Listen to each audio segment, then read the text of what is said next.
bawa saya kepada point saya kan, berkenaan dengan kenyataan baru-baru ini daripada Code Blue. Kan, Code Blue mengatakan saya terlambat untuk ulas isu ni sebab saya tunggu kenyataan. Rupanya dah keluar bulan Februari, itu saya termiss. Code Blue mengatakan bahawa ada seorang penjawat awam yang telah dikeluarkan daripada IJN kerana kerajaan nak jimat, maka dibuang daripada IJN. Dia kata, padahal dia dah 20 tahun pergi dekat IJN tu. That's my point tadi.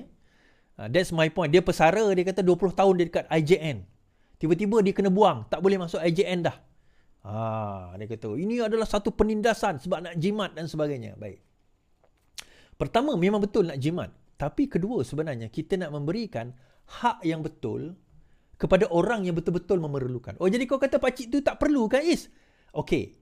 Code Blue tak nyatakan benda ni. Dia dinafikan pergi ke IJN, tapi adakah dia tidak diberikan perkhidmatan lain di hospital yang lain? Hospital kerajaan yang lain? Adakah IJN saja yang ada kepakaran tersebut? Dia kata, pakar tersebut hanya ada di IJN. Iyalah, pakcik tu cakap. Macam mana pakcik tu tahu? Takkan setiap pakar nak cerita dia punya kepakaran dia. Kan? Adalah dia punya, masing-masing doktor ni, walaupun dia ada subspecialist dalam certain area, tetapi bukan subspecialist tu akan tengok benda itu pada setiap masa. Dan akhirnya Dr.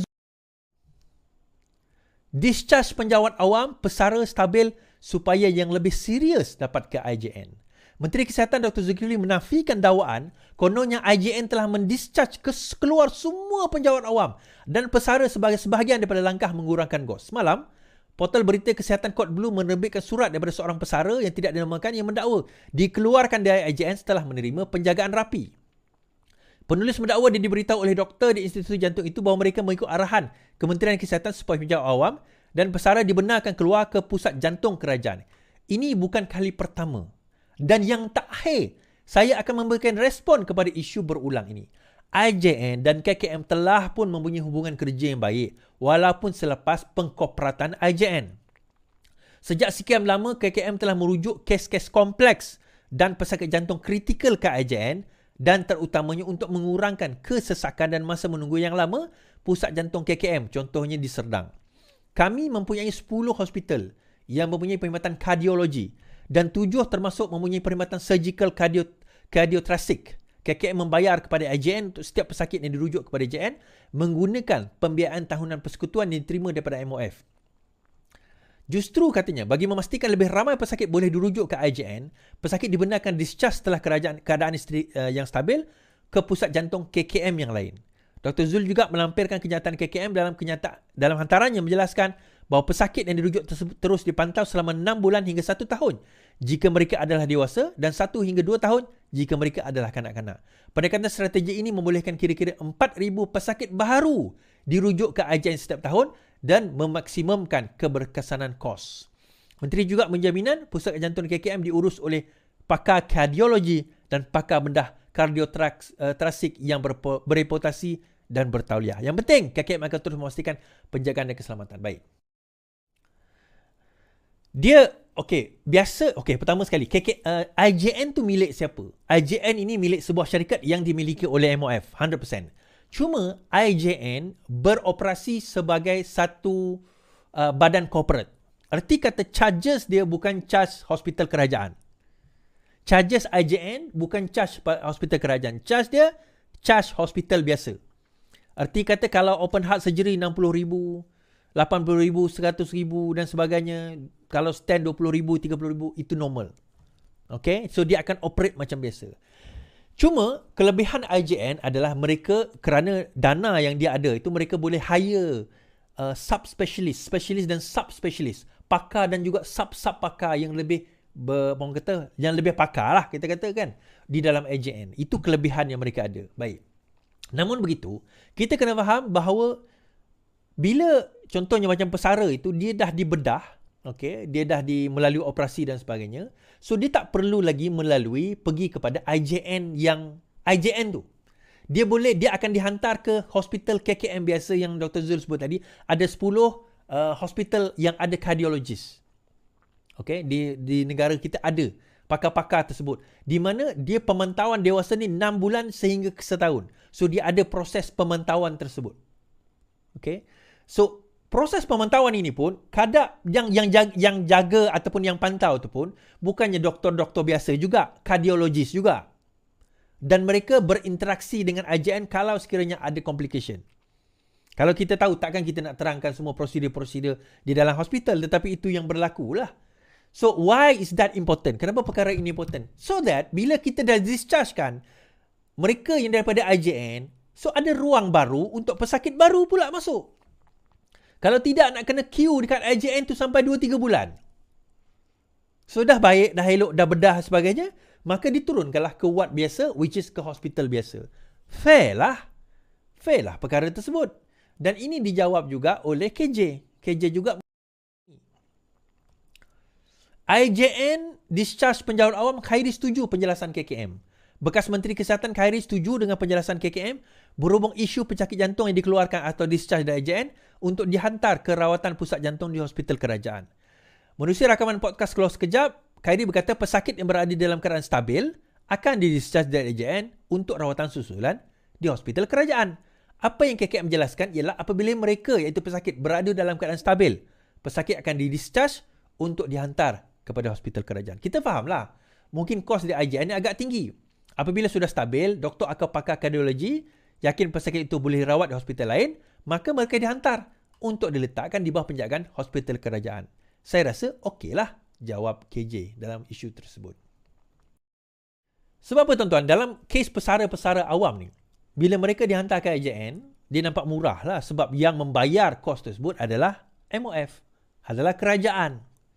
So, bila mereka dah melalui proses yang sepatutnya, prosedur yang sepatutnya, maka mereka di-discharge ke hospital biasa supaya boleh, orang kata apa, murah lah lagi kos dia yang pertama.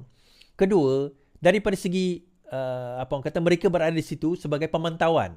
Dia bukan lagi nak bedah atau sewaktu dengannya. Mereka dah dipantau.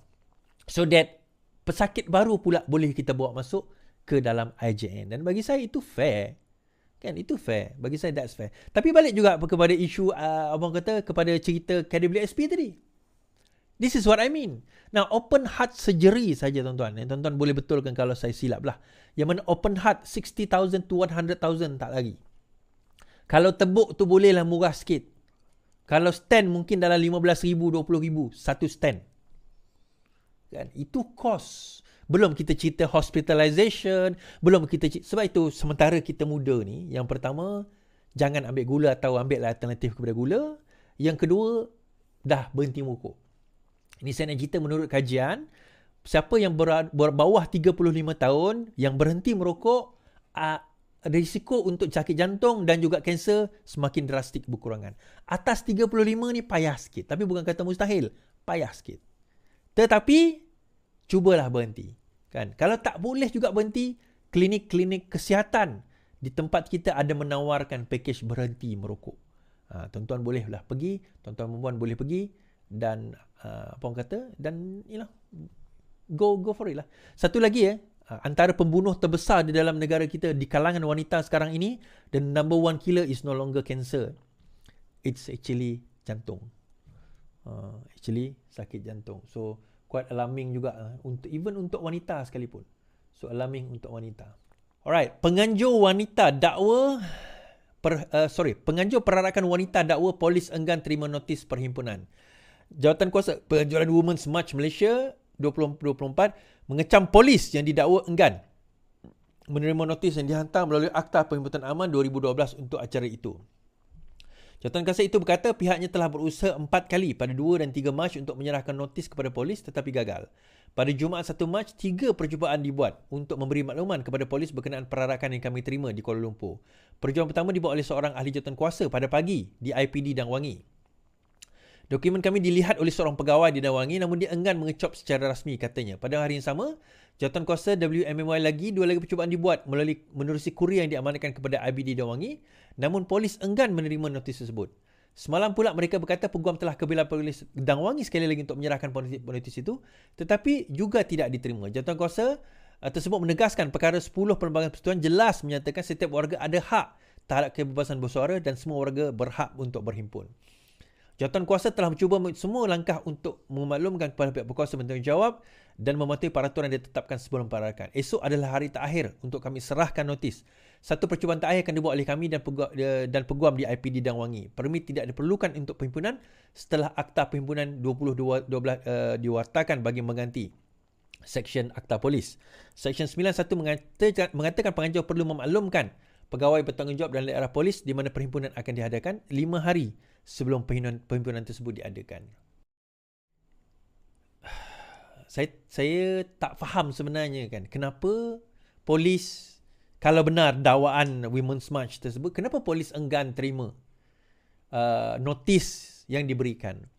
Bila notis tak diberikan secara cukup, penganjur ditahan, ditangkap, didakwa. Tetapi bila penganjur memberikan secara cukup, tak dilayan. Jadi yang mana satu ni sebenarnya? Macam inilah tuan-tuan. Mungkin, tak tahulah kan. Sebab dia kata 5 kali termasuk peguam sekali. Takkan peguam tak tahu undang-undang kan? Tugas polis mengikut Akta Perhimpunan Aman 2012 adalah untuk menerima dan menentukan laluan. Okey, dia bukan menentukan laluan. Laluan tu dah ditentukan. Tetapi kalau sekiranya laluan itu dianggap bercanggah dengan akta tersebut, maka polis boleh mencadangkan. Tetapi polis tidak boleh menghalang selagi cukup notis. Permit tidak diperlukan, dalam sebarang perhimpunan tidak diperlukan bagi mengadakan sebarang perarakan sedemikian. Permit tidak diperlukan, cukup dengan notis. Dia beza notis, pemberi tahuan. Polis aware. Permit, polis kena bagi kebenaran. Dalam Perhimpunan Aman 2012, polis tidak perlu, maksudnya peserta perarakan tidak perlu lagi mendapat permit daripada polis. Arti kata polis ada hak untuk mengatakan boleh ke tak boleh. Tak ada dah. Semua perhimpunan adalah boleh selagi mana ia mengikut peraturan-peraturan dan prosedur-prosedur yang telah ditetapkan. So dalam hal ini bagi saya, tolonglah polis bagi kerjasama kalau benar seperti dakwaan yang dikemukakan tersebut. It doesn't matter lah. Kita dalam negara kita sekarang ni, tolong. Akhirnya yang kena maki kerajaan juga. Yang kena maki kerajaan madani juga. Dikatakan tidak demokratik lah, itulah, inilah. Buat je lah. Apa isu dia sebenarnya? Itu perhimpunan wanita je. Perarakan bagi kaum wanita. Bagi je lah. Kan aku cakap sesuatu kan susah juga. So tak apalah, terima je lah. Kan, terima je. Okey. Kan, terima saja. Apa yang susah sangat? Dia bukan perhimpunan politik. Dia bukan perarakan untuk nak merusuh. Dia perarakan untuk wanita. Just bagi laluan yang selamat je lah. Kan, bagi selamat saja. Sebab track record dia orang teruk sebab bawa agenda LGBT, Izzat Amir kata. Kalau siapa yang bawa agenda LGBT, tangkap yang bawa agenda LGBT tu. Tak payah batalkan perarakan tersebut. Ini satu lagi, LGBT ni tuan-tuan, dia tak pernah membela wanita pun. Kan? Geng-geng LGBT ni tak pernah membela wanita. Malah LGBT ni lah yang merosakkan wanita. Sebab apa? Sekarang ini, lelaki, wanita ni dibuat perarakan. Mempertahankan hak wanita daripada lelaki. Tahu tak macam mana lelaki, apa yang lelaki buat untuk masuk ke dalam encroaching the hak wanita tu? Dia menyamar jadi wanita. So dia jadi pondan. So kononnya dia adalah seorang wanita. Convenient tak? Lepas tu yang bestnya, wanita pun bersetuju, kita terima. Walhal dia lelaki jadi perempuan, engkau pun sama satu. Patutlah hak engkau daripada dulu tak habis-habis macam tu kan. Itulah dia.